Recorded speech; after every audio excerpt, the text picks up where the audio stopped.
ভাৰতৰ এখন অন্যতম গুৰুত্বপূৰ্ণ প্ৰদেশ মহাৰাষ্ট্ৰত ভাৰতীয় জনতা পাৰ্টি আৰু ইয়াৰ মিত্ৰজোঁটে আজি হোৱা নিৰ্বাচনত নিৰংকুশ সংখ্যাগৰিষ্ঠতা লাভ কৰিবলৈ সক্ষম হৈছে। কিছুদিন আগতে হাৰিয়ানাৰ নিৰ্বাচনতো ভাৰতীয় জনতা পাৰ্টিয়ে বিপুল বিজয় লাভ কৰিবলৈ সক্ষম হৈছে। দৰাচলতে লোকসভা নিৰ্বাচনৰ পিছত প্ৰধানমন্ত্ৰী নৰেন্দ্ৰ মোদীৰ নেতৃত্বৰ ওপৰত হাৰিয়ানা আৰু মহাৰাষ্ট্ৰৰ নিৰ্বাচনৰ জৰিয়তে এই দুইখন প্ৰদেশৰ ৰাইজে আকৌ এবাৰ আস্থা পোষণ কৰিলে। ভাৰতীয় জনতা পাৰ্টিৰ সমূহ কাৰ্যকৰ্তাৰ বাবে সেয়েহে আজিৰ দিনটো এক আনন্দৰ আৰু স্মৰণীয় দিন।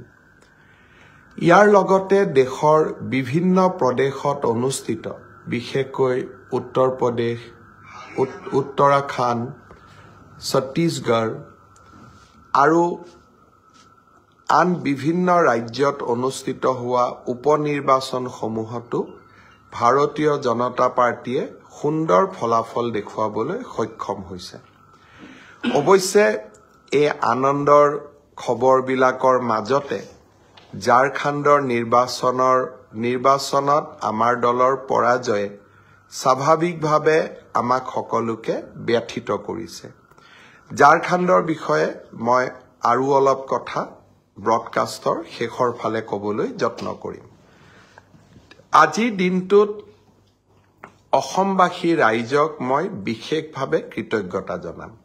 এই কাৰণেই যে অসমত অনুষ্ঠিত ৫টা বিধানসভাৰ উপনিৰ্বাচনত আমাৰ দল তথা অসম গণ পৰিষদ আৰু UPPL দলৰ প্ৰাৰ্থী ৫টা উপনিৰ্বাচনতে বিজয়ী হ'বলৈ সক্ষম হ'ল। স্বাভাৱিকতে এখন চৰকাৰ 4টা বছৰ পুৰণি হোৱাৰ পিছত যেতিয়া উপনিৰ্বাচন অনুষ্ঠিত হয়, এই উপনিৰ্বাচনৰ ফলাফলসমূহে আগন্তুক আহিবলগীয়া বিধানসভা নিৰ্বাচনৰ কৰবাত নহয় কৰবাত জনসাধাৰণৰ এটা মন বা জনসাধাৰণৰ অভিমত এটা প্ৰকাশ কৰাৰ বাবে চেষ্টা কৰে। সেয়েহে নিৰ্বাচনলৈ এটা বছৰ থকা ৰাজ্যবিলাকত সাধাৰণতে শাসকীয় দলে 100% আসনত বিজয়ী নহয় যদিহে সেই প্ৰদেশখনৰ ৰাইজে পৰিৱৰ্তন বিচাৰে। 4খন আসন আমাৰ আছিল, বঙাইগাঁৱত অসম গণ পৰিষদ, চিডলিত UPPL, ধলাইত ভাৰতীয় জনতা পাৰ্টি, বিহালীত ভাৰতীয় জনতা পাৰ্টি। 100% আমি বিজয়ী হ'বলৈ সক্ষম হলো। ইয়াৰ লগতে অসমৰ ৰাইজে আমাক 100%ৰ ওপৰত এক প্ৰকাৰ এটা প্ৰিমিয়াম দিলে। প্ৰিমিয়াম হ'ল চামুগুৰি সমষ্টি। আমি সকলোৱে জানো যে চামুগুৰি সমষ্টি যিটো ডেমোগ্ৰাফি বা জনসংখ্যাৰ যিটো গাঁথনি, সেই জনসংখ্যাৰ গাঁথনিটোত 65% সংখ্যালঘু লোকে তাত বসবাস কৰে। কংগ্ৰেছ দলে বিগত 25 বছৰ ধৰি এই সমষ্টিটোক প্ৰতিনিধিত্ব কৰি আহিছে।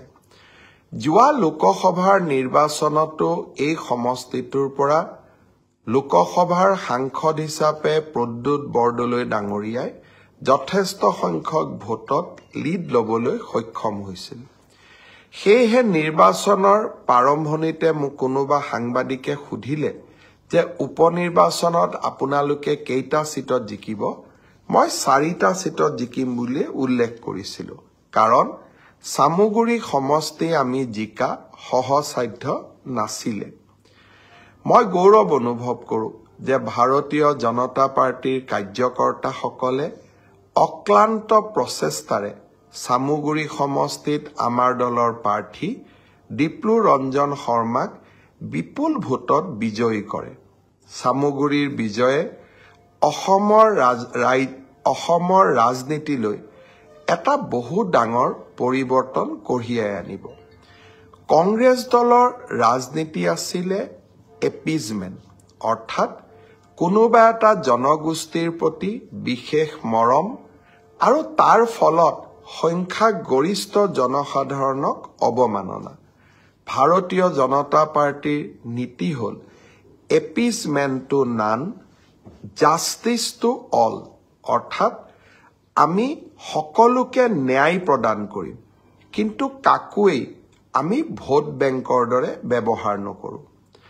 আৰু সেই ধৰণে অসমৰ সংখ্যালঘু জনতাৰ মাজত আমি সোমাবলৈ চেষ্টা কৰিছিলোঁ যে, আৰু আমি স্পষ্টভাৱে ৰাইজক কৈছিলোঁ যে appeasement to none but justice to all, সবকে সাথ সবকে বিকাশ।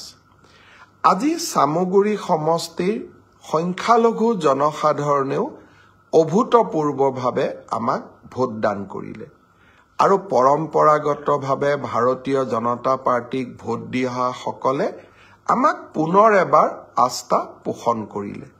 মই পুনৰবাৰ সামগুৰিৰ বিশেষ বিজয়ৰ বাবে ডিপ্লুৰঞ্জন শৰ্মা আৰু ভাৰতীয় জনতা পাৰ্টিৰ কাৰ্যকৰ্তাসকল, লগতে মন্ত্ৰী কেশৱ মহন্ত আৰু দিনে নিশাই পৰিশ্ৰম কৰা বিধায়ক জিতু গোস্বামীক উষ্ণ অভিনন্দন জনাইছোঁ।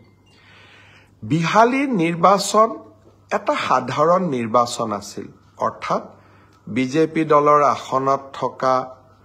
দখলত থকা আসনখন আমি তাক পুনৰ আমি যাতে ৰাখিব পাৰোঁ তাৰ বাবে আমি প্ৰচেষ্টা কৰিছিলোঁ।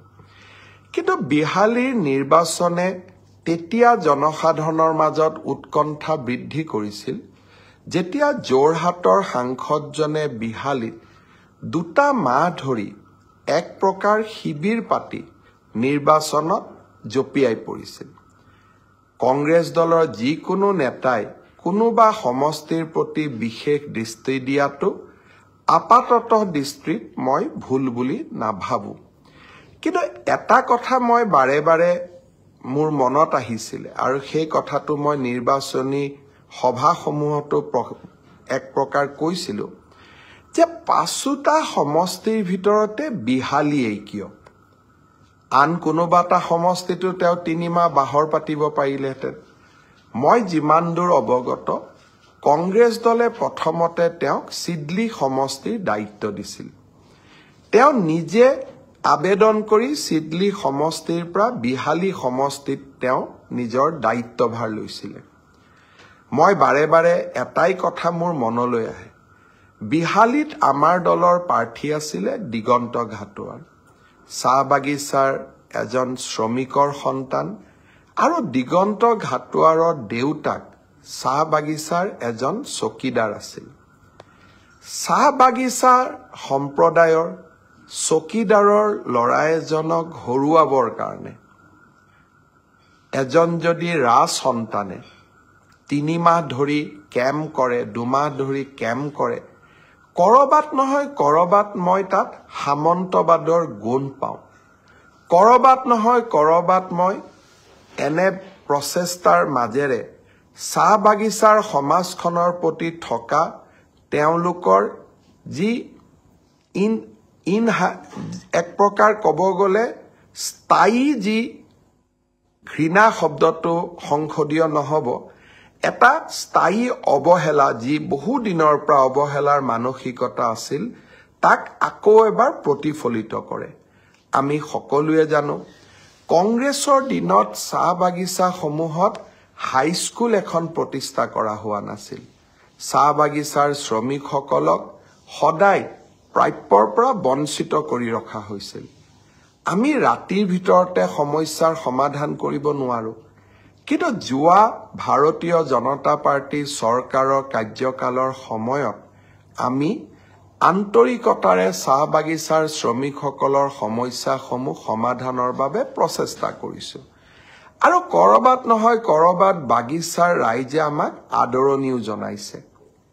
চাহ বাগিচাৰ ৰাইজৰ প্ৰতি থকা প্ৰচণ্ড অৱহেলা আৰু কৰবাত নহয় কৰবাত মানসিক বিতুষ্টিৰ বাবে 3 মাহকৈ চাহ বাগিচাৰ চকীদাৰৰ সন্তান এজনক কোনোবাই যদি হৰুৱাবলৈ কেম্প কৰে বা তাতেই বহি থাকে, মই নাভাবো সি সমাজখনলৈ কৰবাত নহয় কৰবাত ইতিবাচক বাৰ্তা পঠিয়াইছে বুলি। কংগ্ৰেছ দলৰ ই আন্তৰিক কথা, কিন্তু আমি বিহালীৰ বিজয়ৰ জৰিয়তে চাহ বাগিচাৰ চকীদাৰৰ সন্তান এজনক অসম বিধানসভালৈ আনিব পাৰি আমি আজি যথেষ্ট আনন্দিত। আৰু বিহালীৰ ৰাইজকো মই ভাৰতীয় জনতা পাৰ্টিৰ ওপৰত গভীৰ আস্থা পোষণ কৰাৰ বাবে আকৌ এবাৰ ধন্যবাদ জনাইছো।